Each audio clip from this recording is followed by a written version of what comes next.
यो हो बहसको साथमा गरिमा विकास बैंक, एक्सेस टु ऑल। गर्भदेखि बलियो भूगर्भ सिमेन्ट, भूगर्भ सिमेन्ट।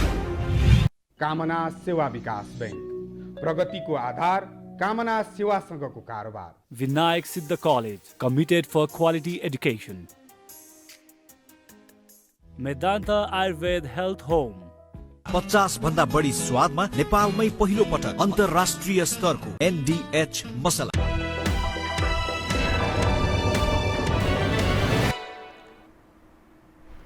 नमस्कार, यो हो बहसमा म यहाँहरूलाई हार्दिक स्वागत गर्दछु।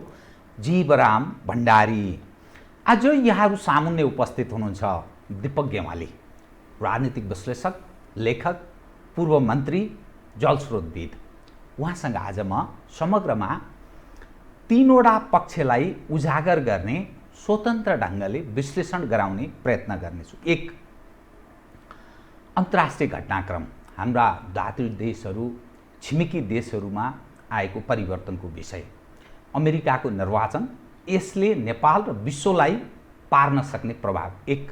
दोस्रो, छिमेकी देश चीन र भारत बीचको तनावको अवस्था, चीन र अमेरिका बीचको तनावको अवस्था, नेपाल र भारत बीचको असहज अवस्था, यसले पार्ने प्रभाव र भारतीय प्रशासनिक संयन्त्रका सुरक्षासँग सम्बन्धित अगुवाहरूको संवादहीनताको अवस्था पश्चात संवादै संवादको गुप्त संवाद, यसले दिन खोजेको सन्देश ल्याउने परिणाम।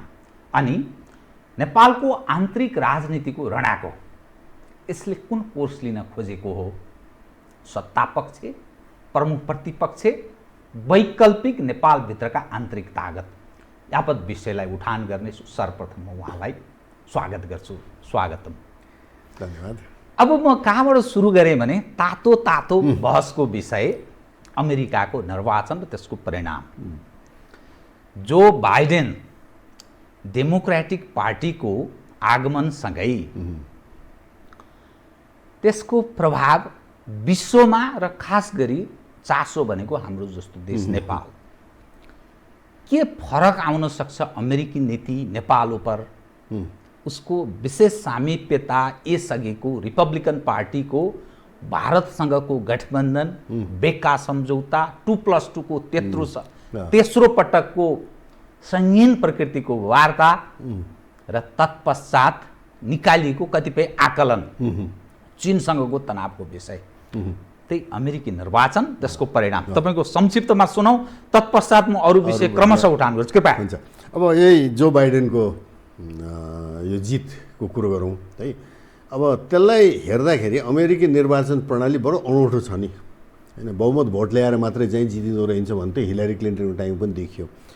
दुई तिनवटा कुरा यहाँ अहिले धेरै मैले आज विश्लेषकहरूको सुनिरहेको छु, अमेरिकामा बस्ने नेपालीहरूको ब्याक टु मङ्गलमान हुन्छ अब ओबामाको टाइम जस्तो भन्ने खालको एक किसिमको एउटा धारणा आइरहेछ, जुन म सहमत छैन।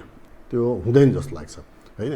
त्यो एउटा भनाइ छ कि दार्शनिकहरूको चाहिँ नि, एउटै खोलामा दुईचोटि टेक्न सकिँदैन अरे क्या, दोस्रोचोटि टेक्दा त्यो खोलो अर्कै भइसकेको हुन्छ भने जस्तै यहाँ धेरै परिवर्तन आइसक्यो। मौसम अनुसार परिवर्तन हुन्छ।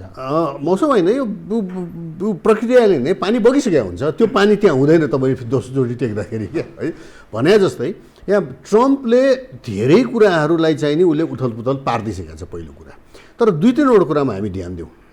पहिलो कुरो त के हो भने ट्रम्पले सन् 2016मा पाएको भन्दा बढी भोट पाएको छ, होइन? त्यो बेला उसले हिलारीभन्दा कम भोट पाएर पनि इलेक्टोरल कलेज जित्या भन्थ्यो नि। अहिले उसले हिलारीले पाएको भन्दा बढी भोट पाएर बाइडेनभन्दा कम भयो, होइन? बाइडेनको 7.5 करोड, उसको 7 करोड, होइन? तर उसले पहिले पाएको भोटभन्दा बढी पाएको छ।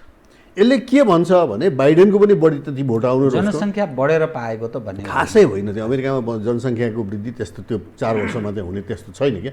यसमा के हो भने दुवै साइड चाहिँ नि एकदम चाहिँ नि कसिएर आए, दुवै साइड, है? कि यो चाहिँ लडाइँ अन्तिम लडाइँ हो, यो मारकाटकै हुन्छ लडाइँ, यो हामी सिद्ध्यौँ भने सदाका लागि सिद्धिन्छौँ भन्ने डरले त्यो दुवै साइड आएका हुन्, है? र सहरहरूमा चाहिँ नि डेमोक्रेटको वर्चस्व रह्यो, होइन? जहाँ लिबरल छन् त्यहाँ यो ग्रामीण अमेरिका चाहिँ नि सम्पूर्ण रूपमा ट्रम्पको प्रति छ। गोरो अमेरिका सम्पूर्ण झन्डै झन्डै बढी त्यतै छ र ट्रम्पले गोराहरू बहुमत ट्रम्पको पक्षमा धेरै त्यता गए र जुन आश गरेका थियो कि चाहिँ नि बाइडेनप्रति आउने कमला ह्यारिस आएको हुनाले महिला भनेर जुन महिलाहरू आउँछन् भन्ने गोरा महिलाहरू आएनन्, ट्रम्पलाई नै बढी भोट हालेका छन् है।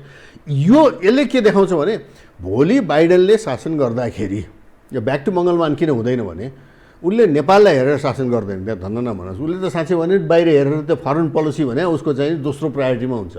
उसको त 5 करोड बेरोजगार अमेरिकन छन् अहिले यो कोभिडले गरेर र उसको अर्थतन्त्र माथि जाने चान्स छैन, जबकि चिनको चाहिँ नि उही पुरानै उसमा आइसक्यो, 1 वर्ष अगाडिको लेभलमा भन्दा नागिसक्यो। अहिले अमेरिकाको अझ तल र पश्चिम युरोपको अझ खस्किने चाहिँ नि उसमै छ होइन।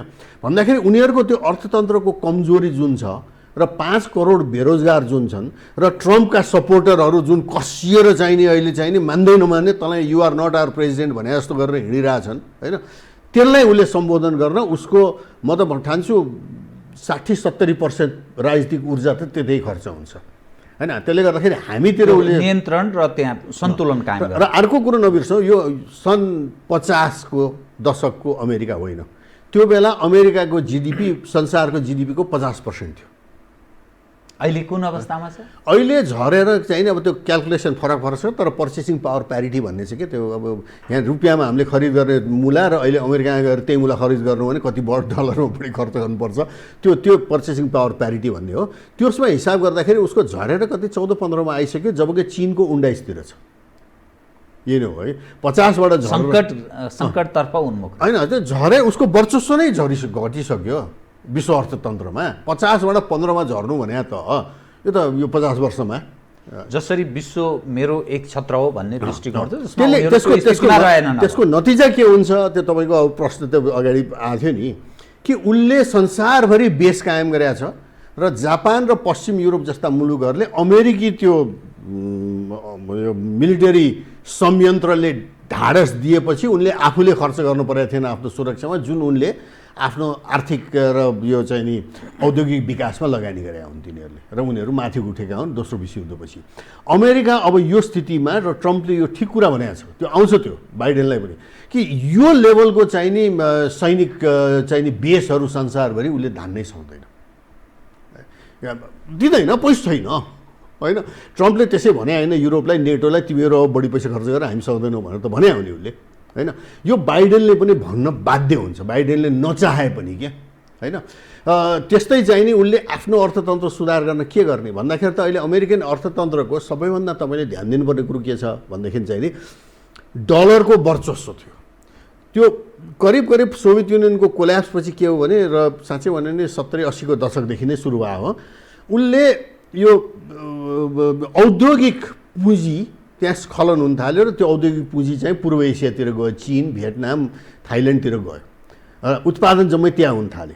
अमेरिकाले के भन्ठाने भने हामी ब्याङ्किङ कन्ट्रोल गरेपछि त हामी सबै कन्ट्रोल गरिहाल्छौँ नि, र त्यो ठिक पनि थियो केही हदसम्म। अमेरिका मात्रै त्यो राष्ट्र थियो दोस्रो विश्वयुद्धपछि जसको अधिकार थियो, किन अमेरिकन डलर भनेको त्यो रिजर्भ करेन्सी भए हुनाले उसलाई पैसा छाप्ने अधिकार थियो क्या। अब अहिले आएर चीन र रुसले जुन चाहिँ नि अहिले आफूमा चाहिँ नि युआन र रुबलमा त्यत्रो तेलको व्यापार र ऊ सबै गर्ने भनेर सुरु गरे होइन, र त्यसमा चाहिँ नि भारत पनि पस्न बाध्य हुन्छ, इरान त पस्न थालिसक्यो गर्दाखेरि अब अमेरिकाले त्यति डलर छापेर आफ्नो अर्थतन्त्रलाई ठिक पार्छु र त्यो डलर छापेको मुद्रास्फीति अरू देशमा लगाइदिन्छु भन्न सक्दैन। सम्झिनुहुन्छ तपाईँ? खै म त सम्झिन्छु डलर एक डलरको 15 रुपियाँ नेपाली भए समय ताका थियो, तपाईँ पनि सम्झिनु होला अलिकति। म 60-65 को मलाई ज्ञान छ त्यस्तो बेलाको चाहिँ नि। अब अहिले आएर हेर्नुहोस् त्यो डलर चाहिँ त्यति राइज गर्न सकेको छैन, किन मान्छेको त्यसमा विश्वास त्यति छैन क्या होइन। यो डलरमै लगानी गरेर हुँदैन भन्ने यस्तो उथलपुथल हुँदाखेरि पनि ऊ चाहिँ नि होइन त्यही उसै एक्सेस कतिमा चाहिँ चान्सुन कतिमा चाहिँ अडिरहेको छ होइन। 12-13 कति हो अहिले त माथि जान्छ भनेपछि यी फ्याक्टरले गर्दाखेरि यो ब्याक टु मङ्गलमान चाहिँ हुँदैन हेर्नुहोस् है।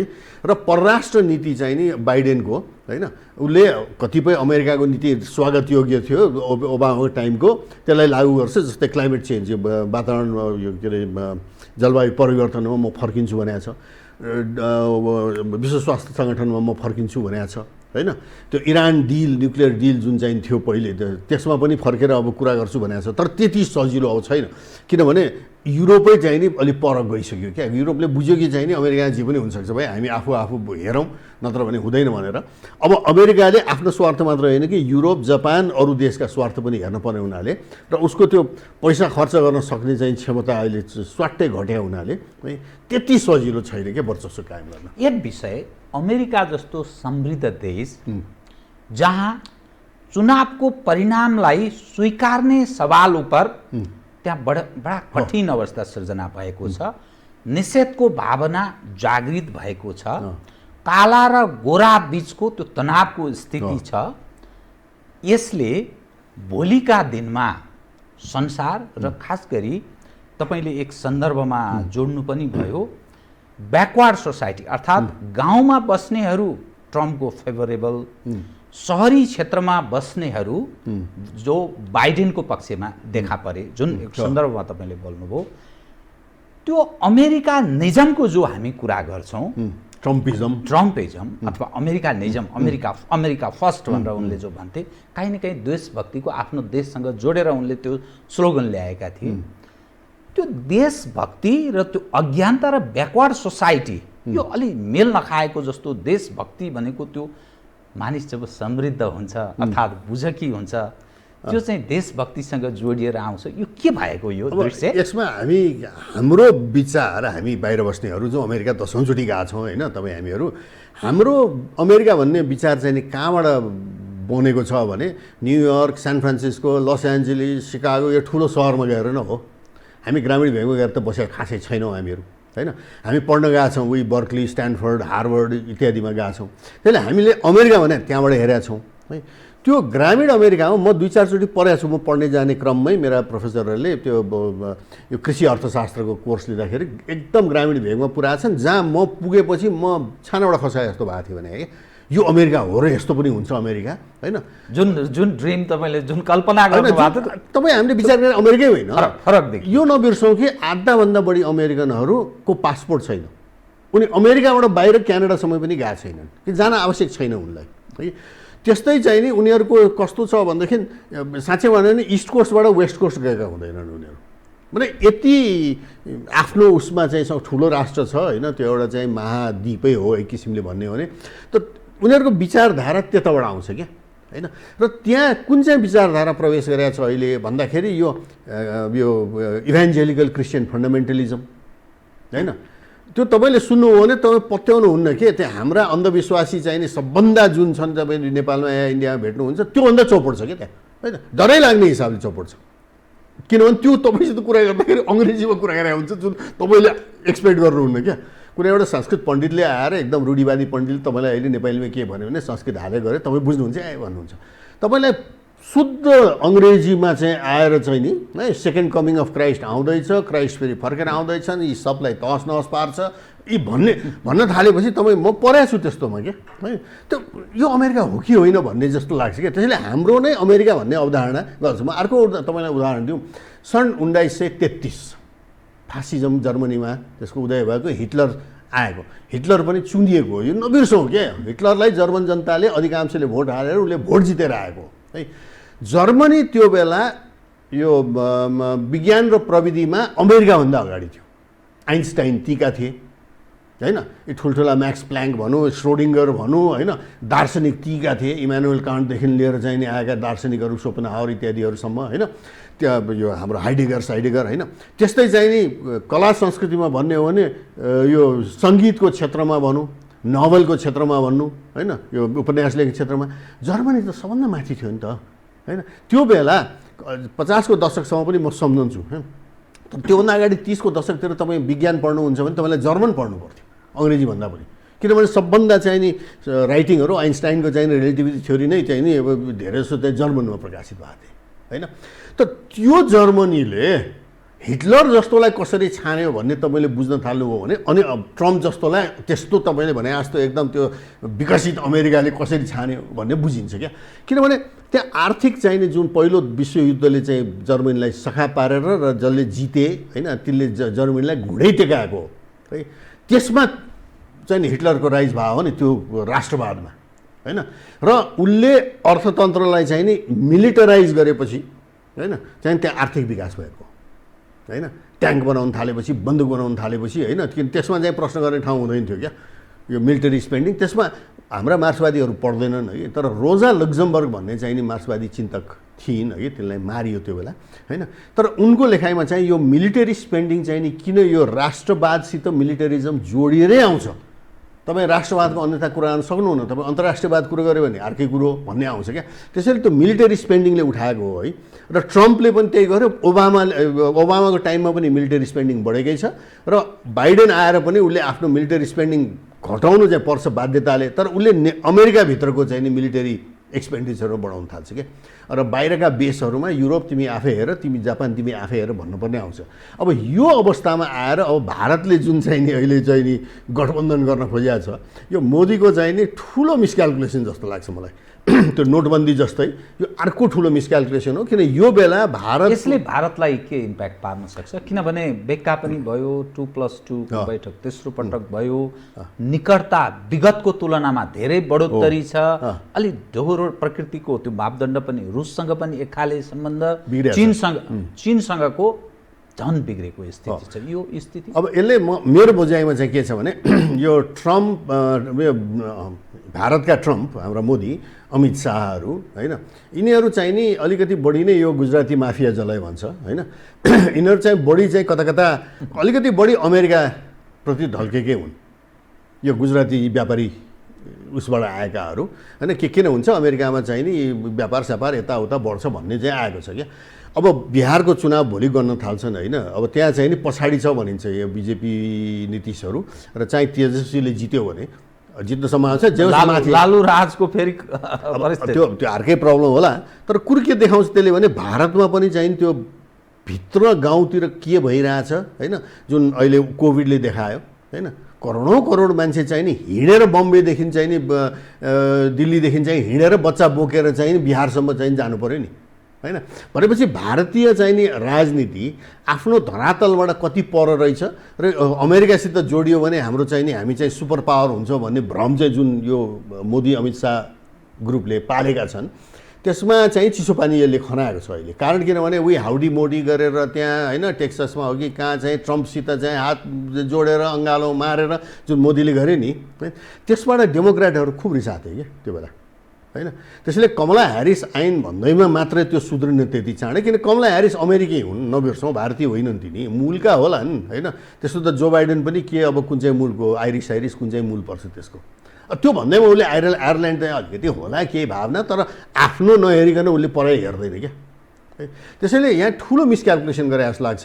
र यसमा अहिले जो बाइडेनको नीति चाहिँ नि अमेरिका भनौँ 60-70% अमेरिकामुखी र चाहिँ नि 30-40% भन्दा बढी चाहिँ नि अन्तर्राष्ट्रियमुखी हुँदैन।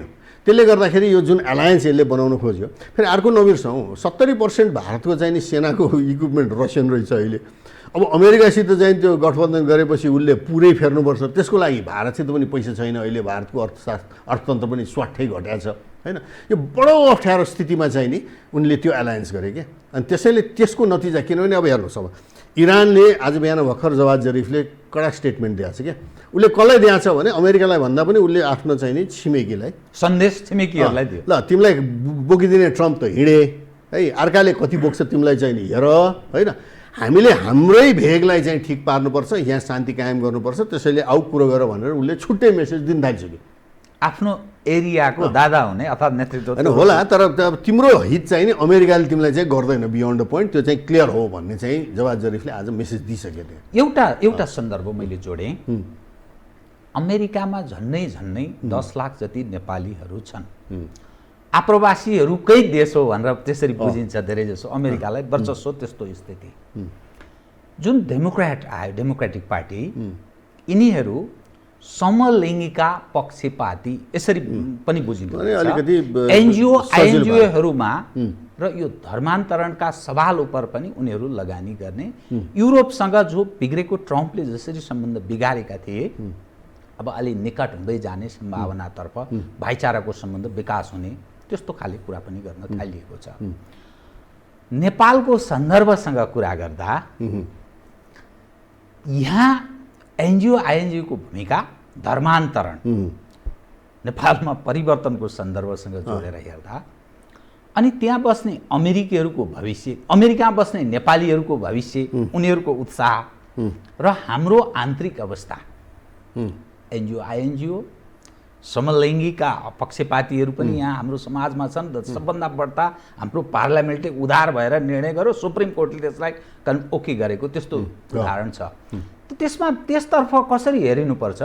अब यसमा चाहिँ भनौँ अप्रवासीहरू जो अमेरिकामा छन्, नेपाली मात्रै होइन, यो ल्याटिन अमेरिकनहरू पनि अरूहरू पनि त्यसले राहत चाहिँ महसुस गरेका छन्। हेर्नुहोस् है, ट्रम्पले महसुस गरेका छन्, त्यो चाहिँ प्रश्न छ। किनभने तिनीहरूलाई चाहिँ ट्रम्पले चाहिँ नि फेरि धेरै यो तपाईँले भन्नुभएको नेपालीहरूमध्ये धेरैको यो ग्रिन कार्ड छैन, किनभने उनीहरू चाहिँ गलत ढङ्गले पस्या हुन्, त्यहाँ विद्यार्थी भनेर पसे, त्यसलाई त्यहाँ स्थायी वासत्व पाउनलाई चाहिँ बडो गाह्रो छ क्या, त्यो कानुन बडो जटिल छ। त्यसमा चाहिँ राहत आउँछ, त्यसमा त प्रश्न छैन, त्यसमा चाहिँ प्रश्न छ। बाइडेन आएको हुनाले यो समूहले राहत त महसुस गर्छ, तर नबिर्सौँ त्यो रातो समूह जुन छन् नि रिपब्लिकनको चाहिँ गाउँमा बस्या होइन, तिनले त विरोध गर्छन् त्यो। त्यसैले तुरुन्तै यिनलाई त्यसरी राहत पनि आउँदैन, सजिलो छैन, किनभने 2 वर्षमा फेरि कङ्ग्रेसको चुनाव हुनुपर्छ, बाइडेनको आधा टर्म बित्दै त्यहाँ फेरि हार्ने सम्भावना छ होइन। यो सब ध्यानमा उसले चाहिँ दिनैपर्छ, यो एउटा चाहिँ फ्याक्टर छ। तर यो ब्याक टु मङ्गलमान चाहिँ किन हुँदैन र आइएनजिओ एनजिओको कुरा जुन गर्नुभयो नि, त्यसको युगै समाप्त भएको चाहिँ हो है, तर त्यसैले लगानी गर्दैन उनीहरूले हैन, लगानी यहाँ नेपालमा अब राइटका कुरा गर्नेहरू छन्, के राइट के राइट, त्यो युरोपियन पनि छन्, अमेरिकन छन्, अमेरिकनबाट घुमेर युरोप हुँदै आएका पनि छन्। यिनीहरूको भविष्य के हुन्छ जो गुजारासँग सम्बन्धित छ? नेपाल भन्दा पनि दुईवटा फ्याक्टरहरू छन् क्या यसमा। अब अलिकति तिनले पनि राहत महसुस त गरे होलान्, तर ट्रम्पले खासै कमी त गरेका थिएन त्यसमा, जति नेपालमा आउनु त अब त्यही उसको लागि त कनिका छोरा जस्तै हो कि। तर यो आइएनजिओ एनजिओ भन्नेहरूको पनि जमाना चाहिँ गयो के। अब कस्तो हो भनेदेखि हाम्रो भित्रैबाट उब्जेका एनजिओहरू हाम्रा गुठी जस्ताहरूको चाहिँ त्यो रहिरहन्छन्, उनी लिच्छवीकालदेखि नै आइरहेछन्, बसिरहेछन्, आन्तरिक स्रोतवाला, तिनी आन्तरिकवालाहरू त रहिरहन्छन् र बढी पनि हुन्छन्, हुनु पनि पर्छ है। तर यो जुन बाहिरबाट पैसा आएर चाहिँ नि यो बिजनेस बाई अदर मिन्स भन्छ नि होइन, त्यो तिनीहरूको चाहिँ सुक्छ। हेर्नुहोस् कारण किनभने अब हेर्नुहोस् डिफिटै बन्द भयो बेलायतको, नबिर्सौँ त्यो ब्रेक्सिटको अर्को तमासा छ फेरि त्यो। अब यो अमेरिकाको ट्रम्प सिद्धियो, इलेक्सन सिद्धिएपछि त्यहाँ सुरु हुन्छ अब यो ब्रेक्सिट कसरी निस्किन्छ भने।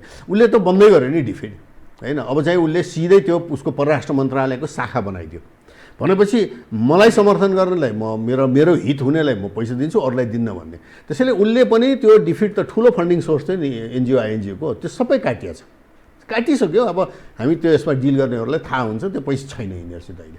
अमेरिकामा पनि एउटा के भएको छ हेर्नुहोस् भनेदेखि यो एमसिसी त जोडिन्छ क्या, जुन ट्रम्पको टाइमभन्दा अगाडिको हो नि एमसिसी त, अब ओबामाको टाइममा त्यो बेला नै यो एनजिओ आइएनजिओबाट र विकासबाट युएसएआइडी खालको 50-60 वर्षको त्यो विकासबाट अब हामी अर्कै बाटोमा जाने, यसलाई सुरक्षामुखी बनाइदिने हाम्रो एड भनेर यो ओबामाकै टाइममा सुरु भएको हो यो होइन। त्यसैले यसलाई चाहिँ अहिले आएर बाइडेनले फेरि उ गर्छ भन्ने चाहिँ छैन, किनभने एमसिसी भनेको सुरक्षामुखी विकास हो, युएसएआइडी भनेको पहिलेको विकासमुखी विकास हो होइन। त्यहाँ आउने मान्छेहरू कस्ता हुन्थे भनेदेखि चाहिँ नि हर्टिकल्चरका प्रोफेसर होइन, लाइफ स्टकका चाहिँ नि ज्ञाताहरू होइन, अर्थशास्त्रका ठुलो पल टेलर जस्ता आएको थिए जमानामा चाहिँ नि त्यो 50को दशकमा होइन, ठुलो प्रोफेसर हो यिन अर्थशास्त्रको। अब अहिले युएसएआइडीमा आउने मान्छेहरू पनि सुरक्षामुखी भयो। अहिले जुन महिला आउनु भएको छ अहिले नयाँ, उहाँ इरानी मूलको हो है र उहाँ सुरक्षा विज्ञ हो, उहाँको पढाइ यो वार कलेजबाट सिक्युरिटी स्टडिजमा मास्टर्स गर्नुभएको हो उहाँले, विकासमा होइन होइन, वातावरणमा होइन। त्यसैले अहिले भनौँ न अहिले अमेरिकन उसमा चाहिँ नि यो समाज जुन छ यहाँ अहिले ऐयार आथु केमा भइरहेछ भने अमेरिकी सरकारले चाहिँ नि त्यो जुन पश्चिम नेपालमा चाहिँ यिनीहरूको त्यो किसान पानी भन्ने प्रोजेक्ट थियो नि त्यो सबै बन्द गरिदिनु लागेको छ। हेर्नुहोस् है, अब त्यसले गर्दाखेरि ऐयार आथु चाहिन्छ, वातावरण पनि इम्पोर्टेन्ट छ, यो झन् किसान यो चाहिँ उसलाई चाहिँ त्यहाँका मान्छेलाई हुने भन्ने अब उसको प्रायोरिटीमा परेन क्या त्यो। अब सुरक्षाको दृष्टिकोणबाट मात्रै उनी हेर्ने प्रयत्नमा छन्। अब यसमा प्रब्लम अर्को थपियो अमेरिकालाई र भारतलाई, केमा थपियो भनेदेखि चाहिँ नि भारत पनि र चीन पनि एउटा कुरामा चाहिँ उनीहरूको चाहिँ मतैको छ क्या, उनीहरू मिलेका छन् योमा। यो आइएनजिओ एनजिओ भन्ने यो इभान्जेलिकलहरू भन्ने धर्म परिवर्तन गर्नेहरू हाम्रै लागि खतरा भन्ने त्यो भारतको मोदीको हिन्दुत्व मात्रै होइन चीनको पनि त्यही विचार छ। किनभने यी धर्म परिवर्तन मात्रै गर्ने होइनन् कि यिनी चाहिँ फ्री टिबेटवालाहरू पनि हुन् भन्ने चीनको पनि बुझाइ छ। अब यहाँ समस्या के पर्यो भने अमेरिकाले मार्फत दिन सक्ने पैसाभन्दा बढी त अहिले चीनले दिन सक्ने स्थिति आइसक्यो नि। उसका कन्फ्युसियन इन्स्टिट्युटदेखि लिएर यावतमा छन् है। भारतलाई समेत चीनसित कम्पिट गर्न सक्ने स्थिति पैसामा चाहिँ अहिले रहेन, किन चीनको अर्थतन्त्र त माथि अझ गइसक्यो पहिलेभन्दा पनि, कोभिडभन्दा अगाडि। अमेरिकालाई पनि त्यही हालत छ, गर्दाखेरि यो बडो अप्ठ्यारो स्थितिमा आइसक्यो क्या। त्यसैले यो जुन परराष्ट्र नीति उनले सञ्चालन गरेका थिए एनजिओ आइएनजिओ र यो विदेश सहायता फरेन एड मार्फत होइन, त्यसको चाहिँ युग अब समाप्त हुँदैछ क्या। त्यसैले हाम्रो पनि चाहिँ नि विकासको नीति कस्तो हुनुपर्ने भने यो विदेशी दातामा आधारित नीति होइन कि हाम्रो आफ्नो विकासको नीति के, यसमा आर्थिक विकास मात्र होइन क्या, सामाजिक विकास पनि, जुन तपाईँले चाहिँ नि अब यो अधिकारका कुराहरू गर्नुभयो इत्यादि। यो हाम्रो परिवेशबाट के हो, कति हो, कतिसम्म गर्न सकिन्छ, सामाजिक यो ज्यादै समाजलाई खलबल नपारिकन कति गर्न सकिन्छ भन्ने कुरामा चाहिँ नि हामीले राम्रोसँग विचार गरेर सुधार कसरी गर्ने भन्ने है। तर हाम्रा शासक अहिले कस्तो परेका छन् भने सुधारवादी भन्यो भने त यसलाई गाली हो त क्या, क्रान्तिकारी भएर भत्काएरै जानुपर्छ भन्ने यी भत्काउवादीहरूले भत्काउनु त सक्दो रहेछन्, बनाउनु सक्दो रहेछन् भन्ने त देखिहाल्यो नि। अब त जो बाइडेनको आगमनसँगै सुनिन्छ अमेरिकामा हतियार बहुत ठुलो सङ्ख्यामा बिक्री वितरण भइरहेको छ, तनावको पनि अवस्था छ, गोरा र कालाहरू बिचको तनावको पनि अवस्था छ। अब यहाँ प्रश्न के रहन्छ भने यत्रो डेमोक्रेटिक एक्सर्साइज, प्रजातान्त्रिक अभ्यास, लोकतान्त्रिक भन्छ नि अहिलेका यो नेपाली सोसाइटीका सोकल अगुवा चाहिँ, त यो लोकतान्त्रिक जो अभ्यासको हामी कुरा गर्छौँ। अब तपाईँले एउटा विश्लेषण गर्नुभयो, बिहारमा लालुको उदयको सम्भावनातर्फ उन्मुख रहेको कुरा गर्नुभयो। उनीहरू 75 वर्षको डेमोक्रेटिक एक्सर्साइज गरेका छन्, त्यो अभिगतमा छ भारत। अमेरिका यत्रो लामो डेमोक्रेटिक एक्सर्साइज गरेको देशको त्यो अभिगत छ। हामी 30 वर्ष 7 देखि 17 गर्दा 40 वर्ष हामीले डेमोक्रेटिक एक्सर्साइज पञ्चायतलाई छोडिदिने हो भने 40 वर्ष हामीले लोकतान्त्रिक अभ्यास, यो अलि बिर्सने भएकोले लोकतान्त्रिक अभ्यास हाम्रो अभिगत यो छ, आन्तरिक यो स्थिति छ। यो हो कि यो प्रजातन्त्र जसलाई लोकतन्त्र जो भनिरहेछौँ, मानिसको जीवनस्तर मस्तिष्क एकदम ठिलठिलो अर्को ढङ्गले गाइडेड गरिरहेछ। अमेरिका त्यो अवस्थामा छ, भारत त्यो अवस्थामा छ, हामी लोकतन्त्रको गौरव गर्छौँ। यो कसरी हेर्ने यो विषयलाई? अमेरिकाको तपाईँले जुन भन्नुभयो भने हतियार है, मान्छेको व्यक्तिगत रूपमा हतियार राख्न पाउने अधिकार भनेर संविधानमै राखे। यो अमेरिकी यो रेभोल्युसन 250 वर्ष अगाडि जुन भएको थियो त्यसबाट जन्मिया हो यो होइन। किन हामी यो बेलायतीले हामीलाई चाहिँ उ गरे, बेलायतीको विरुद्धमा लड्न हरेक अमेरिकी घरबाट हतियार लिएर आओ भन्ने राइट टु बेयर आर्म्स भन्ने कन्स्टिट्युसन राखे। त कुनै मुलुकमा त्यो छैन क्या। अब कस्तोसम्म आर्म्स राख्न पाउने भन्दाखेरि त यहाँ त एकदम चाहिँ नि चाहिँ लडाइँमा जान सक्ने चाहिँ नि खालका होइन हतियारसम्म राख्ने कुरा आयो। अब यसले समस्या अमेरिकी समाजमा के ल्यायो भने जुन सामाजिक अस्थिरता आउँछ नि त्यो बेला र समाजमा असुरक्षित मान्छेले महसुस गर्छन् होइन, त्यो बेला यो बढ्दै जान्छ र यो त्यसमा चाहिँ 2-4वटा बौला मात्रै चाहिन्छ कि गएर एउटा स्कुलमा सब विद्यार्थीलाई भोट दिने देखिहाल्यो, एउटा चाहिँ सपिङ मलमा गएर सबलाई भोट दिने है। अब यो रोग बेलायतमा पनि सरी जहाँ यो हतियार राख्न पाइँदैन त्यसरी है। अब चक्कुनै बोकेर गएर धमाधम छुरी धस्तिन थाल्ने, फ्रान्समा देखिहाल्नु छुरी धस्तिन थाल्ने होइन। यो सामाजिक रूपमा अस्थिरता चाहिने, मान्छेले असुरक्षित सामाजिक रूपमा, त्यो राजनीतिक लोकतन्त्र मात्रै आएर चाहिँ सामाजिक रूपमा सुरक्षित मान्छेले ठान्छन् भन्ने त्यो हुँदो रहेछ भन्ने त देखियो नि। अब किनभने राजनीतिक पनि त्यो लोकतान्त्रिक मोडल पनि कस्तो मोडललाई लोकतान्त्रिक, तपाईँले भन्नुभयो पञ्चायतलाई छोडेर है, पञ्चायतले पनि त एक किसिमको चाहिने प्रजातन्त्र त ल्याएकै थियो नि त होइन। खोज्या जति नहोला ऊ होला, तर चाहिँ त्यो 30 वर्ष त धानेर त बस्यो त्यसले होइन। र त्यसमा पनि सबै काङ्ग्रेसी कम्युनिस्ट नपसेका होइनन्, त्यसैबाट चाहिँ नि करियर बनाए। हाम्रा पद्मरत्नदेखि लिएर हाम्रा काङ्ग्रेसका चाहिँ नि पहिलो प्रधानमन्त्री मातृका कोइरालादेखि लिएर सबले त करियर त्यहाँभित्र बनाएको हो नि, पञ्चायतभित्र। पञ्चायतले नै बनाएका तिनीहरूले नै हुन् है। त हामी कस्तो स्थितिमा छौँ भने यो लोकतन्त्र प्रजातन्त्र भने के पश्चिमा मोडल मात्रै हो त?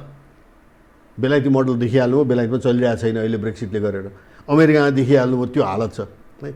गर्दाखेरि त्यो सामाजिक अस्थिरता, समाजलाई बुझेर समाजमा के कस्तो रीतिरिवाज कति छ भन्ने चाहिँ त्यो धेरै चाहिने भन्दा बढी खलल नगरेर कसरी सुधार गर्ने भन्ने त महेन्द्रले बुझेका थिए। उनले जतिको भूमि सुधार कुन क्रान्तिकारीले अहिले गरे ल बताइदिनुहोस् त? पर्याप्त थिएन होला होइन, त्यहाँ पनि चाहिँ त्यो विकृतिहरू थिए यावत होइन, तर पनि त्यति पनि त गर्न सकेन नि। आफूलाई क्रान्तिकारी भन्ने माओवादी बल्कि अर्का जग्गा कब्जा गरेर यहाँ 2-4वटा सामन्त अहिले नयाँ जन्मिया छन्, त्यो त देखिहाल्यो होइन। भन्दाखेरि हाम्रो अगाडि अहिले प्रश्न जटिलतै आएको छ। कि चाहिँ नि सामाजिक सुरक्षा असुरक्षा त्यो होइन। नेपालमा एउटा फाइदा चाहिँ मैले के भन्ने गरेको छु भने यो हामी चाहिँ अङ्ग्रेजीमा भन्दाखेरि विक स्टेट स्ट्रङ सोसाइटी देश हो क्या। त्यो भूकम्पको टाइममा अहिले यो चाहिँ कोभिडको टाइम पनि त देखियो नि, स्वतस्फूर्त रूपमा चाहिँ नि हाम्रा चाहिँ नि सामाजिक अगुवाहरू आएर चाहिँ मान्छेलाई भोका मान्छेलाई खुवाउन थाले। भूकम्पको टाइममा चाहिँ नि पाटनमा जहाँ म बस्छु, अरे घर घरबाट खडगोल ल्याएर चामल सामल मागेर ओरेर पाटन त्यो स्कुलको चाहिँ नि प्राङ्गणमा मान्छेलाई राखेर त्यहाँ खुवाएका छन्। यो कुनै सरकारले कुनै यो पुनर्निर्माण प्राधिकरणले पैसा दिएर होइन। समाज चाहिँ हाम्रो बलियो छ, राज्य चाहिँ असाध्यै कमजोर छ होइन। अब त्यो कमजोर राज्य झन् अहिले त के भने भ्रष्टीकरण यति भइसक्यो कि कसैले विश्वासै गर्दैन। अब यसमा तपाईँसित म अर्को जोड्न के चाहन्छु भने कृपया त मोदीले गोयल र चाहिँ नि नरवाणे जर्नललाई किन पठायो त? संवादहीनताको अवस्था थियो होइन, रिलेसन एकदम बिग्रिया थियो होइन। उसले त संवाद सुरु गर्नलाई उसले पठाउन सक्थ्यो अनेक नि। यो हाम्रा प्रबुद्ध समूहका पनि थिए भनौँ न, अहिले महाराष्ट्रमा गभर्नर छन्, यिनले त सबैलाई चिने होला नेपालमा। त्यत्रो हाम्रा नेपाली प्रबुद्धहरूसित बसेर त्यत्रो रिपोर्टै बनाएको छन्, ऊ बुझ्नै चाहँदैन त्यो रिपोर्ट होइन। तैपनि त त्यहाँ चाहिँ नि अब भनौँ न रक्षा मन्त्री अहिले जो छन् होइन, त्यो तिनलाई पठाइदिए भए हुन्थ्यो। त्यो डिफेन्सकै र त्यसमा पनि गुप्तचरको हाकिमलाई किन पठायो? यसमा केहीले चाहिँ भनेका छन् है, त्यो मलाई ठिक लाग्छ। के भनेका छन् भने मोदीहरूले के क्यालकुलेट गरे भने अब बिपी कोइरालाको टाइममा यी हाम्रो चन्द्रशेखर जयप्रकाश नारायणसित जस्ता सम्बन्ध थिए, पुष्पलालहरूको चाहिँ नि भनौँ त्यो हरकिशन सिंह सुरजीसँग जस्तो सम्बन्ध राजनीतिक थिए। अहिलेको नेपालको राजनीतिक नेतृत्वसित त्यस्तो कुनै राजनीतिक सम्बन्ध छैन। ताकि फोन उठाएर यसो के हो भनेर कुरा गर्न सक्ने स्थिति छैन होइन। यो 90को दशकपछि यो सकियो, खतम भयो। हाम्रो प्रशासनिक र चाहिँ नि प्राज्ञिक उसमा पनि खासै छैन। हामी एक दुईजना चाहिँ नि भारतको अहिले पनि कुरा गर्छौँ फोनमा, अब व्हाट्सएपमा मलाई हिजो पनि फोन आएको थियो होइन, गर्छौँ। तर चाहिँ नि हाम्रो अफिसियल भनौँ त्रिभुवन विश्वविद्यालयका कतिवटा प्राज्ञहरू होलान् अहिले जो चाहिँ नि राजनीतिक शास्त्र इत्यादिका अहिले चाहिँ नि एउटा भारतीय आफ्नो समकक्षीसँग चाहिँ भाइ यो त कुरो साँच्चै बिग्रिया छ, कसरी सुधार गर्ने भने कतिले सक्लान् त्यहाँ? त्यो हैसियत ल्याकत राख्ने छैन, सम्बन्धै छैन। त्यसैले मोदीहरूले के चाहिँ नि क्यालकुलेट गरे जस्तो छ भने यी अहिलेका नेतृत्व जो छन्, कति त हाम्रै रकले पालेका हुन् नोइडामा है, अब कतिलाई चाहिँ पैसा चाहिँ नि भारतीय स्टेट ब्याङ्क एम्बेसीभित्रबाट अहिले पनि खानकी बुझाइरहेछन् है। त्यसैले यिनले सुन्ने भनेको चाहिँ नि हाम्रो नेता राजनीतिक नेतालाई, हाम्रा प्रशासनका ठुला चाहिँ नि भनौँ न फर्मर सेक्रेटरी त्यो ऊ थियो गिरिजाशङ्कर वाजपेयी र चाहिँ यदुनाथ खनालको जस्तो रिलेसन थियो, त्यो छैन क्या। त्यसैले अहिलेका नेताहरूले सुन्ने भने जसबाट पैसा खानकी खाएछन् रबाटै हो, तिनै सुन्ने हो।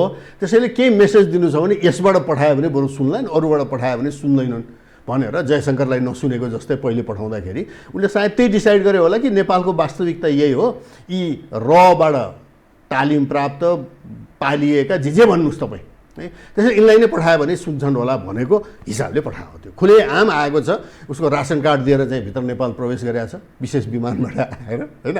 त अब पहिले त यहाँ के देखिन्छ भने पहिले त होइन भनेर डिनाइ पनि गरे भने कति कमजोर रहेछ हाम्रो ऊ, कति यो हिंताबोध रहेछ हाम्रो चाहिँ नि शासकहरूमा, र कति त्यो यो गिल्ट फिलिङ क्या होइन रहेछ भन्ने त यसले प्रश्न पारिदियो नि। अब त के यसले एउटा कोर्स गति लिन सक्छ जुन समस्या थियो र अझै पनि छ, के त यसले ठिक मार्ग तय गर्छ? होइन, यसले के गर्दै भने पहिले त तपाईँ यथार्थ धरातल नै देखाइदिनुपर्छ क्या।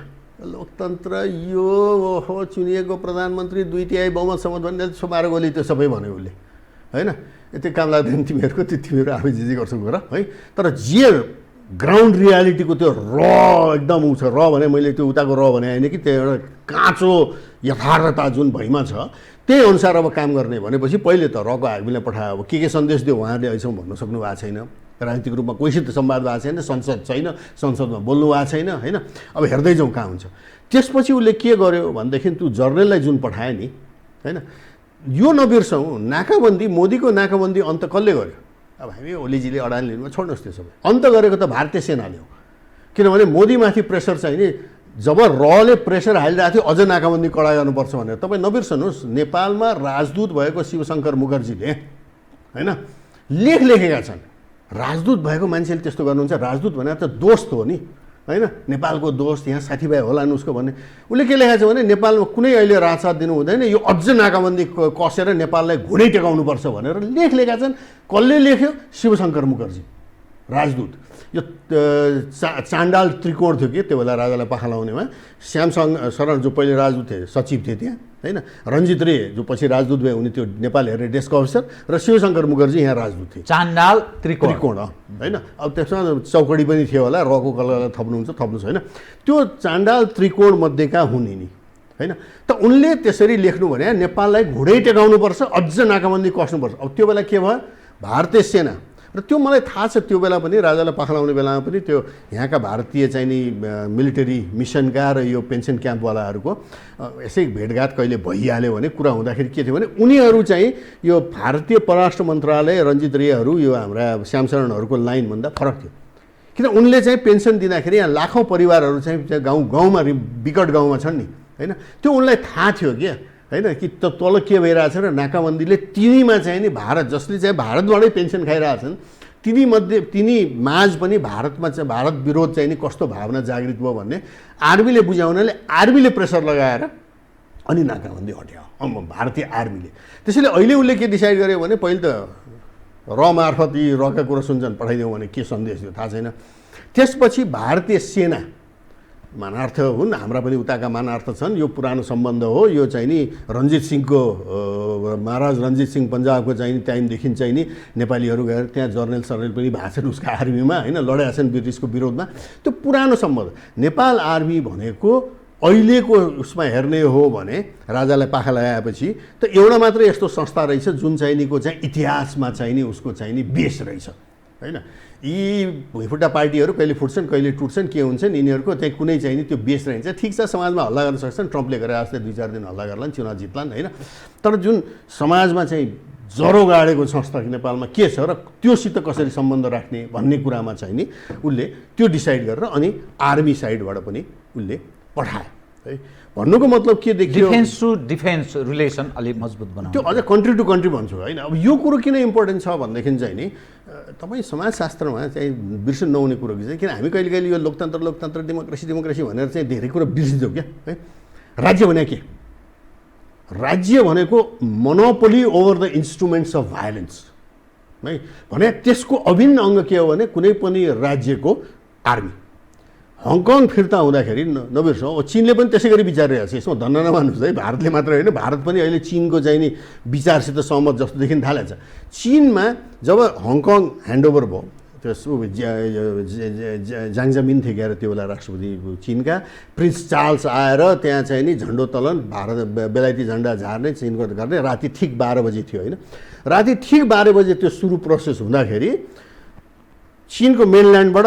ग्वारग्वार्ती चाहिँ पिपल्स लिबरेसन आर्मी ड्याङटी पसेर भरको चाहिँ हङकङको चाहिँ स्ट्राटेजिक ठाउँमा गएर कन्ट्रोलमा राख्यो टोटल कन्ट्रोल गरेर त्यो हङकङका पुलिस सबलाई लखेटेर पठाइदियो त्यहाँ 12 बजेको अर्थ नदिन नरात त्यो कारणले होइन त्यो जुन ह्यान्डओभर यो किन गर्यो उसले चीनले भनेदेखि चीनले राम्रै बुझेको थियो चीन भनेको कुन हो भन्दाखेरि जहाँ पिपल्स लिबरेसन आर्मी उसको आर्मी जहाँ छ र आर्मीले बोर्डर जहाँ चाहिँ सुरक्षा राख्न सक्छ त्यो चीन हो त्यो झन्डा सान्डा माथि गरेर हुँदैन उसले त्यो नगरेको भए अहिले त्यो हङकङमा जुन चाहिँ अहिले पश्चिमाहरूले उचालेर चाहिँ उछालिरहेछन् त्यो त्यही बेला उछालिन्थ्यो र चीनले त्यही हङकङ सँगै सक्दैन थियो यो प्रश्न छ क्या त्यसैले दुईटै हाम्रा छिमेकीले अहिले आएर राज्यको बेस भनेको के हो भन्ने कुरा हेर्दाखेरि नेपालमा त आर्मी बाहेक त अरू त त्यस्तो संयन्त्र रहन्छ भनेर त्योसित सम्बन्ध प्रगाढ बनाउने अन्त मलाई लाग्छ यो चीनले पनि अब चाँडै नै चाहिँ नि कसलाई चाहिँ पठाउँछ जर्नलहरू आएको तपाईँले एकदम ठिक सन्देश दिने प्रयास गर्नु मलाई प्राप्त भएको सूचना अनुसार चिनिया सेना अध्यक्ष सायद नेपाल आउँदैछन् नेपालको सेनापति पनि जाने तयारीमा छन् कृपया अगाडि बढ्नु र यो पनि फेरि भारतसित चाहिँ त्यो वुहान सम्झौता अन्तर्गतै छ हेर्नुहोस् है यसमा चीन र भारत विरोधी भन्ने होइनन् त्यो दुईटैले बुझाएका छन् कि यहाँ नेपालभित्र स्थिरता आउने हो भने यी पार्टीले गर्न सक्दैनन् होइन यी त एकअर्कालाई अहिले चाहिँ को चाहिँ जाली र को महाजाली र को चाहिँ प्रसिद्ध प्रबल जाली महाजाली भनेर तकमा दिन लागिरहेछन् अहिले होइन त यिनीबाट आउँदैन आयो भने भोलि समस्या पर्यो भने नेपाल आर्मी नै हो होइन पुलिस त यिनले पार्टीकरण गरेर भ्रष्टीकरण गरिसके होइन छ त्यहाँ रहन्छ तर आर्मी चाहिँ चाहिँदो रहेछ भनेर दुईटैले अब त्यो आएपछि तपाईँ अहिले चाहिँ लोकतन्त्र भने हामीले परिभाषित गर्नु पऱ्यो कि परेन कुन सन्दर्भमा कसरी नेपालभित्रको हामीले चाहिँ यो सिभिलियनहरूले चाहिँ आफ्नो चाहिँ कसरी त्यहाँ चाहिँ मत दिने राज्यको सञ्चालनमा इत्यादि भन्ने यो पुनर्भाषित गर्नुपर्ने बेला आयो यो त यो दुइटैले चाहिँ अहिले देखेर नि क्या नेपालभित्र चाहिँ नि स्थिर शक्ति के हो त 2/3 दिँदाखेरि त यो हालत छ होइन। एउटा चाहिँ नि के अरे औषधि किन्न सक्दैनन् होइन, बिचौले ल्याएर चाहिँ नि पैसै खान्छन् होइन। राइट, तपाईँले एउटा सन्देश दिने प्रयास गर्नुभयो। म अलि अलग ढङ्गले अर्को विषय उठान गरेँ है त। ठिक छ, 2/3 बहुमतको सरकार छ, नेपालको आन्तरिक राजनीति र नेपालको यो पछिल्लो परिवर्तित सन्दर्भमा बाह्य ताकतको भूमिकाको कुरा छिपेको छैन, त्यो एकदम ओभरग्राउन्ड छ। 12 बुँदे हुँदै नेपालको राजनीति यहाँ प्रवेश गरेको छ। अनि पार्टीभित्रको यो आन्तरिक रणाको नेपालको इतिहासमा पहिलो पटक कम्युनिस्ट हौँ भन्नेलाई झन्नै 2/3 बहुमत निकटको अवस्था छ। यो आन्तरिक रणाकोले के त यो प्रक्सी वार यो वा त्यो वा यो खानका लागि मात्रै यो रणाको हो कि अथवा के को उपज कुन रूपमा बुझ्ने यो? म चाहिँ यसलाई 80-90% त खानाका लागि मात्रै हो भन्छु है। अनि त्यसभित्र यो 10-20% चाहिँ बाहिरीकाले खेल्ने नै भए होइन। त्यो सामान्य स्वाभाविक तपाईँ एउटा कुनै ठुलो घर अलि धनाढ्य घरमा चाहिँ नि बाउ छोराहरू छन् बुहारीहरू छन् भने तिनको मनमुटाव थाहा पाउने बित्तिकै त्यो बाहिरकाले त खेल्न थाल्छ नि त्यहाँ होइन। चाहे अलि परका नातेदार हुन्, चाहे चाहिँ त्यो सामान त्यहाँ बेच्ने खरिद गर्ने चाहिँ नि व्यापारी चाहिँ धनाढ्यकोमा चाहिँ खेल्न सक्छ, तर यो त हाम्रो त दरिद्रतम अवस्थामा छौँ। त्यो कङ्गालमाथि महाचण्डालको के भूमिका है? अब यहाँ त्यही कुरा आउँछ। यहाँ के देखियो भनेदेखि चाहिँ नि यी जो आए आफूलाई लोकतन्त्रवादी इत्यादि भन्ने, यसमा उनलाई दोष दिनुभन्दा म चाहिँ नि त्यो 62-63 को नागरिक अगुवाहरूलाई दिन्छु क्या सबभन्दा बढी। ए बाबा यिनी फेल भएको त त्योभन्दा 10 वर्ष अगाडि होइन, 62-63 भन्दा चाहिँ 53-54 नै फेल भएको थियो। माओवादी जनयुद्ध सुरु भयो, यहाँ म्युजिकल चेयर सरकारहरू आए, पजेरो काण्ड हुन थाले होइन, मान्छे किन्ने सांसद किन्ने, त्यो विकृति त आइसकेको थियो नि होइन। त ल्याउने को थिए भन्दाखेरि त जो अहिले नै छन् नि पार्टीका प्रमुख तिनै छन्, काङ्ग्रेस एमाले माओवादी त पछि आएको होइन, काङ्ग्रेस एमाले नै भनौँ न मुख्य त होइन, यिनै हुन् मसियाहरू होइन लोकतन्त्रका। त तिनै छन् अहिले होइन। नबिर्सौँ Madhav Nepal deputy prime minister भएको त 25 वर्ष अगाडि, खड्ग ओली र शेरबहादुर चाहिँ नि गृहमन्त्री भएका त 28 वर्ष अगाडि, अहिले पनि छन्। अब तलका नेता पनि अहिले बोलाइरहेछन्, तिनलाई ठिक पार्नलाई सङ्घीयता ल्याइयो तलब खानलाई, काम गर्न होइन होइन। जुन चाहिँ हामी माथि करको बोझ बाहेक के पनि भएन। यत्रो महामारी यत्रो सङ्कट हुँदाखेरि चाहिँ तिनको भूमिका शून्य देखियो नि त। अब गाउँ स्तरमा गाउँपालिकाहरूमा त त्यो काम हुनैपर्छ। अब अलिकति जन्ममृत्यु दर्ता सर्ता गर्ने कोही त ठाउँ चाहिन्थ्यो, त्यहाँ भयो, त्यसले ठुलो कुरो नमान्नु त्यसलाई होइन। तर जुन प्रदेश सङ्घीयताको आधार भनेको थियो त्यो त कामै थिएन। राजा महेन्द्रले गठन गरेको चाहिँ जिल्लाको चाहिँ सिडिओ नै अहिलेसम्म चाहिँ काम गरेर त त्यही एउटा निकाय देखियो है। त अब यो स्थितिमा हाम्रो राजनीति कस्तो कहाँ भन्दाखेरि चाहिँ नि यो चाहिँ जुन अहिले संविधान ल्याए जुन ल्याए यो त कामै गर्दो रहेछ भन्ने देखियो। यो संरचनै काम नलाग्दो रहेछ। कारण किनभने पहिलो कुरो त यिनी आत्तेर ल्याएको 10 वर्ष खेलेर खाए होइन। त्यसपछि चाहिँ नि भूकम्प आएपछि जब यिनका कार्यकर्ता पिटिन थाले गाउँमा जाँदा त हामी त एकदम चाहिँ नि खतरनाक स्थितिमा रहेछौँ। हामी चाहिँ अप्रिय हुन थाल्यौँ जनतामा, केही त गर्नु पऱ्यो भनेर हतार रातारात संविधान ल्याएको हो कि। र त्यो संविधानमा न यो अहिले एमाके पार्टी जुन दुईवटा दुईवटा जोडिया छन् अहिले त्यो आएछ, त्यो फुट्दैछन्, त्यो जोडिएको कहिले पनि होइन। तिनीहरूमा कुन पार्टीको सिद्धान्त यहाँ चाहिँ राम्रोसँग लागू हो त? त्यत्रो जनयुद्ध गरेर चाहिँ खसीको मासु देखा टाउको राखेर कुकुर मासु बेच्ने पसल भनेर कुकुर मासु नै बेच्न आए प्रचण्डहरू। तपाईँ हामीलाई चाहिँ कुकुर मासु नै बेच्ने आयो भन्नु पऱ्यो होइन। अब उता एमाले चाहिँ एकदम केही परिवर्तन गर्छु भन्दाखेरि आखिर केही खासै परिवर्तन त यिनले संरचनामा त गरेन। वेस्टमिनिस्टर मोडल 27 सालको संविधान भन्दा फरक, खालि राजालाई पाखा लाएर होइन आफ्नै चाहिँ नि एउटा कार्यकर्तालाई चाहिँ राष्ट्रपति बनाउने बाहेक यिनले अरू के चेन्ज ल्यायो? के पनि ल्याएन। त्यो नचलेको अहिले यो किन चल्ने त? बरु त्यो चल्न सक्थ्यो होला। त्यो उनले नै बनाएका संविधान संरचना थियो होइन। आफैले बनाएको चिज फेल हुने। माधव नेपाल त संविधान मस्यौदाकारै थिए नि त 27 सालको। त आफूले बनाएको चिज एक दिन त्यसलाई सुधार गर्ने कष्ट नगरिकन फालेर होइन चाहिँ नि फेरि शासनमा त्यही व्यवस्था चलाउन आएको हुनाले यो चल्दैन भन्ने त देखिसक्यो क्या होइन। त अब यो कसले मानिदिने, के गर्ने भन्ने कुरा गर्दाखेरि वैकल्पिक शक्तिहरू पनि खासै आउन सकेका छैनन्, किनभने यो मूलभूत कुरामा चाहिँ यिनीहरू जान सकेका छैनन् क्या। चल्दैन भन्नुको अर्थ विकल्प के त? किनभने कुनै पनि चिज शून्यमा रहन सक्दैन, हरेक चिजको विकल्प हुन्छ। देखेको दृश्य सत्तारूढ दल आफै एक खाले युद्धको स्थितिमा जस्तो छन्, एकले अर्कालाई पाए सिद्ध्याउने अवस्थामा छन्। उनीहरूको रणको कुन हदसम्म पुग्छ, विभाजनमा जान्छ या फेरि अर्को लेनदेनमा सम्झौतामा टुङ्गिन्छ, त्यो हेर्न बाँकी छ। प्रमुख प्रतिपक्ष कहाँनिर छ पत्तो छैन। अरू वैकल्पिक तागत वैध या अवैध दुवै तागत के गर्दैछन् भन्ने पत्तो छैन या दृश्यावलोकन हुने ढङ्गले उनीहरू प्रस्तुत छैन।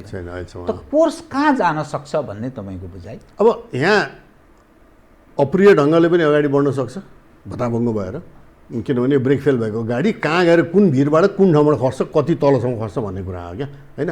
तिनीहरूले यहाँ पुर्याइसके। अब प्रिय अलिकति स्थिर ढङ्गमा जानलाई जुन दूरदर्शी नेतृत्व चाहिन्छ त्यो पनि देखिया छैन। तर देखियो भने उनीहरूले कहाँबाट चाहिँ त्यो अप्रिय हुनबाट रोक्न सक्छन् भने 62-63 12 बुँदे गरेको जुन गल्ती थियो त्यहाँ फर्केर त्यहाँबाट कोर्स करेक्सन गर्न थाल्यो भने सही बाटोमा लाग्ला। होइन जबरजस्ती यो ब्रेक फेल भएको, सब फेल भएको गाडी मै हाँका छु, मै स्टिरिङ चलाउँछु, स्टिरिङै फिस्किसकेको छ भनेर जबरजस्ती गरेर बस्यो भने त यो भिडबाट तल जान्छ। त्यसैले कोर्स परिवर्तन गर्न सक्ने सम्भावना तपाईँ देख्नुहुन्छ? किनभने एउटा बहस पछिल्लो तातात हो, सङ्घीय लोकतान्त्रिक गणतन्त्र नेपाल लेख्न छोडेर नेपाल लेख्न केपी ओलीजीले त्यो हिम्मत गर्नुभएको, कटु सत्य त्यही हो।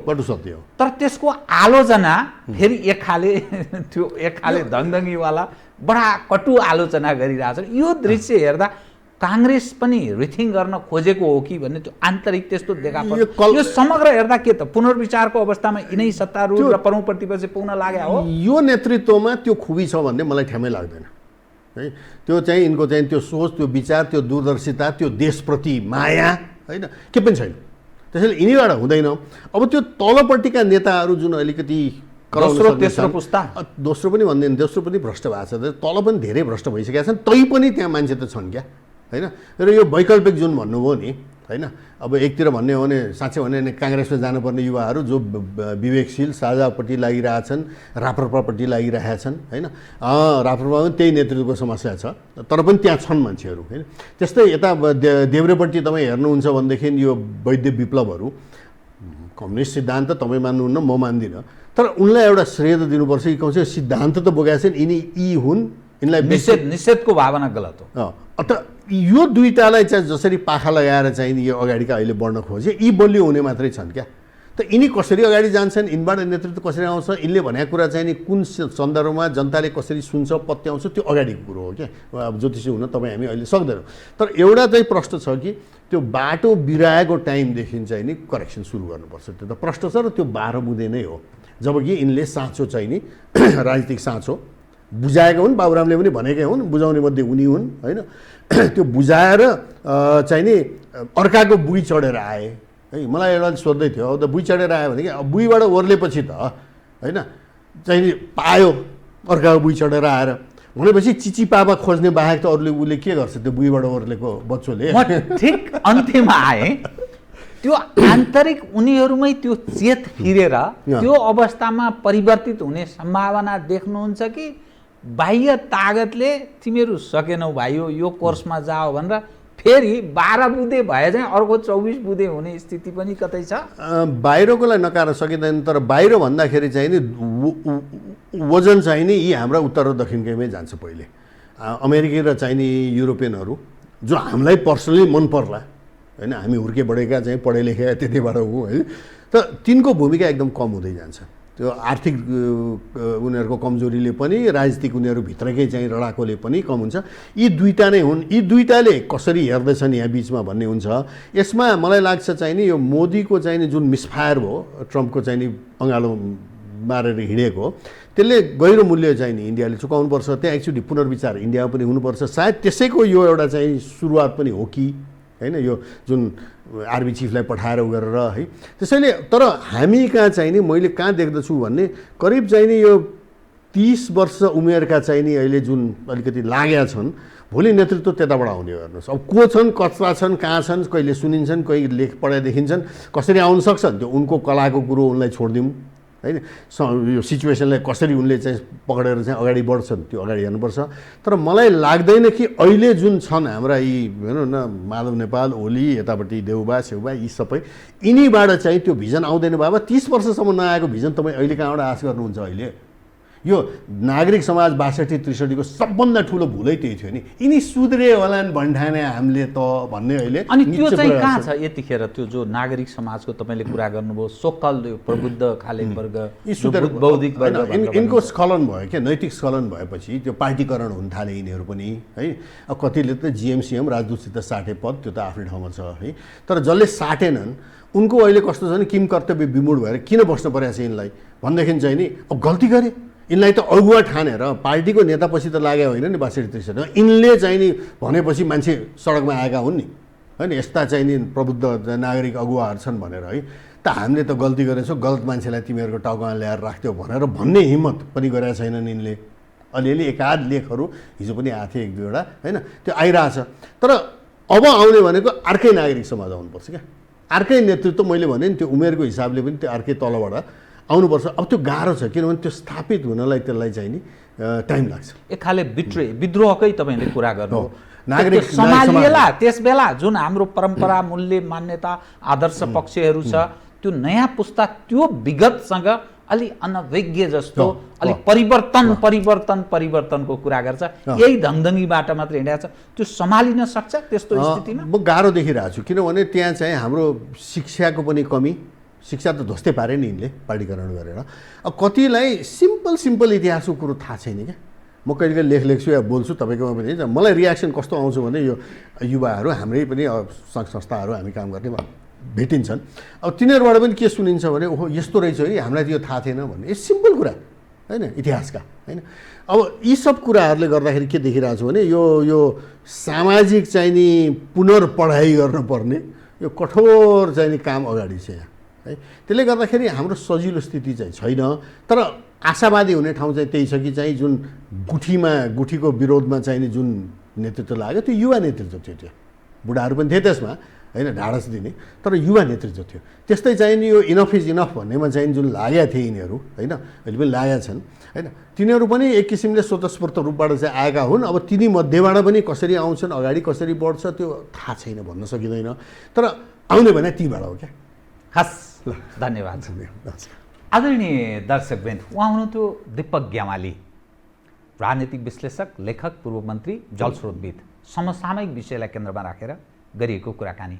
म सहित मेरो सम्पूर्ण युनिटलाई कार्यक्रमबाट बिदा दिनुहोस्, तर यो हो टेलिभिजन, हेर्दै रहनुहोला। नमस्कार।